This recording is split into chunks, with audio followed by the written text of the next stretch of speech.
Hi, folks. Welcome to the Prepared Homestead. This is Travis. Thank you all for stopping by to watch. Well, is the campaign over? I mean, they've said that Trump has won enough electoral votes to be president. They said that he's won a record number of popular vote for a Republican candidate. But honestly, none of that's official. It's that none of the votes been, verified and certified, and it's not been official. The only one that's called it is the media. We have to remember that. Now, I have no doubt that is at least somewhat the correct number, and that he has enough of a lead against Kamala Harris to actually be the president-elect. But and of course, he accepted, she conceded. But there's definitely more talk about, well, maybe that's not the correct amount. Maybe that's not the correct vote. Maybe there was some fraud and cheating going on.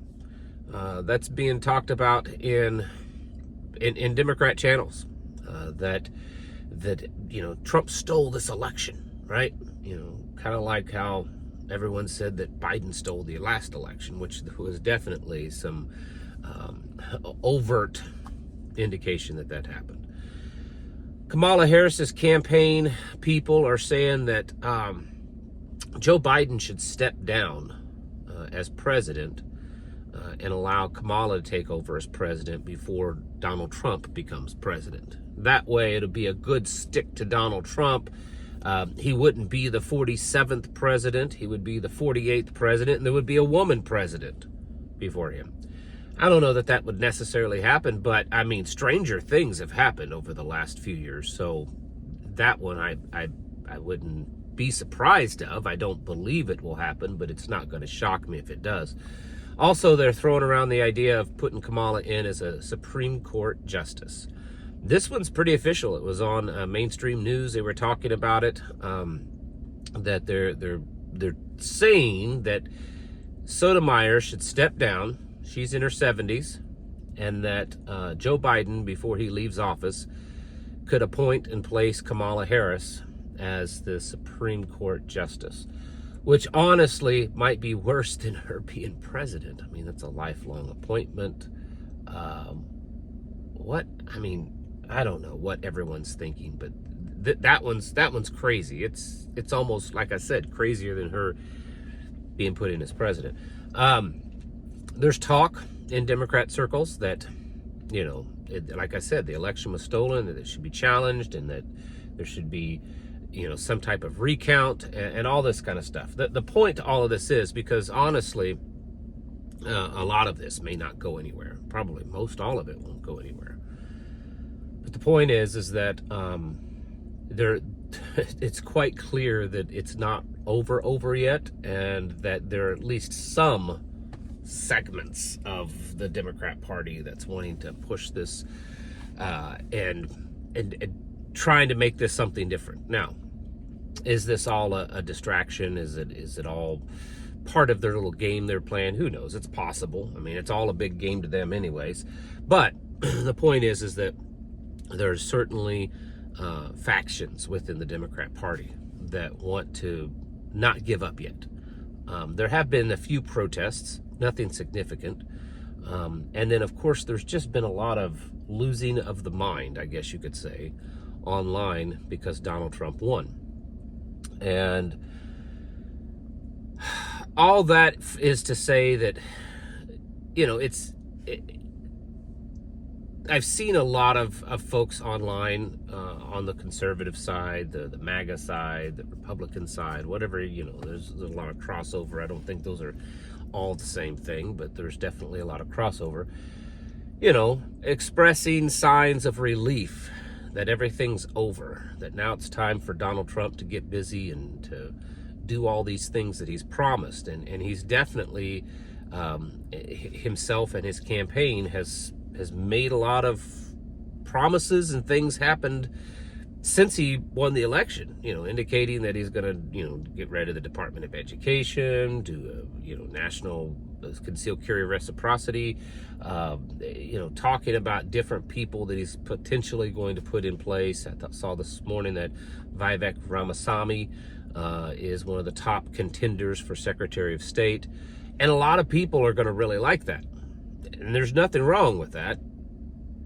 But I just want you to know that there's still a lot of stuff to go through. We've still got a few months before Donald Trump gets president, takes the White House. And there could be a whole lot of things happen. And I think it's pretty clear that a lot, at least like I said, certain segments of the Democrat Party of the far left that aren't ready to let this go. It has been too quiet. It's certainly not just me that's saying that. I've seen that everywhere.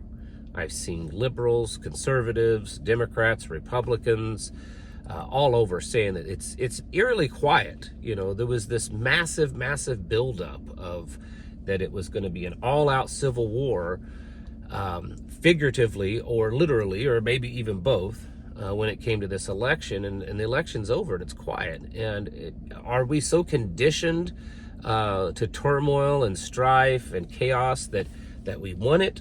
Or is it that we're, becoming pretty smart, at least some of us, on what's going on, and realize that it's highly unlikely that there was this build up to battle and then it all just dissipates overnight into nothing and everyone just goes home. So looking at the rumors and the talk of what the Democrats want to do or what they think should be done, I think is an indicator that there's still more in the works. I would not be surprised if they're going to try to sabotage in every possible way this administration. If you think that the last time he was in office, that this deep state and the bureaucracy and everything was pushing against him, I assure you it's going to be this time. Even if Donald Trump truly, honestly is trying to do good things or trying to pass good legislation and good policy, he's going to have a massive uphill battle. And no matter how good at his 5D chess that he is, I think it's going to be a struggle. And the possibility of chaos and turmoil, I've seen it talked quite openly in the last several days that, one of the beliefs is that they're going to try to tank the economy. Say, well, it's Trump's fault, the economy was getting better. Joe Biden talked about how the economy was doing so much better, strongest economy in history. Donald Trump takes over and the economy takes a nosedive. It's all his fault. These things and others, I think, are going to become more and more likely. And we have to be prepared for that. Even if, and I know that some of you greatly disagree with me on my opinions of Donald Trump and stuff like that, but even if I'm completely wrong in those, even if, like I've said, if Donald Trump is truly the great guy, the amount of pushback against him, the amount of uphill battle that his administration is going to have to face is going to be so great that I honestly, I think that the chaos, the turmoil, all that is just going to get worse. In the end, good things might prevail. The truth, the honesty and goodness, all those things might actually prevail in the end. But it's getting there that's going to be tough. And so we've got to continue to prepare ourselves and get ready for all the possibilities of what could happen.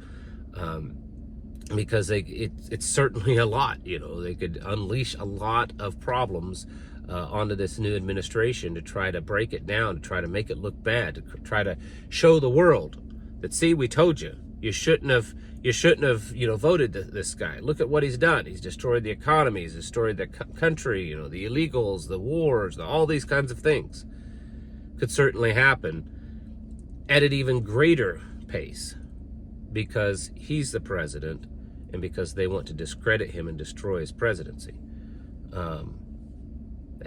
It's a big game, folks, and we're kind of right in the middle of it, unfortunately, even though most of us have really no desire to be part of it. We want to live free. We want to live on our little homesteads. We want to raise our children and do all these things without all this interference.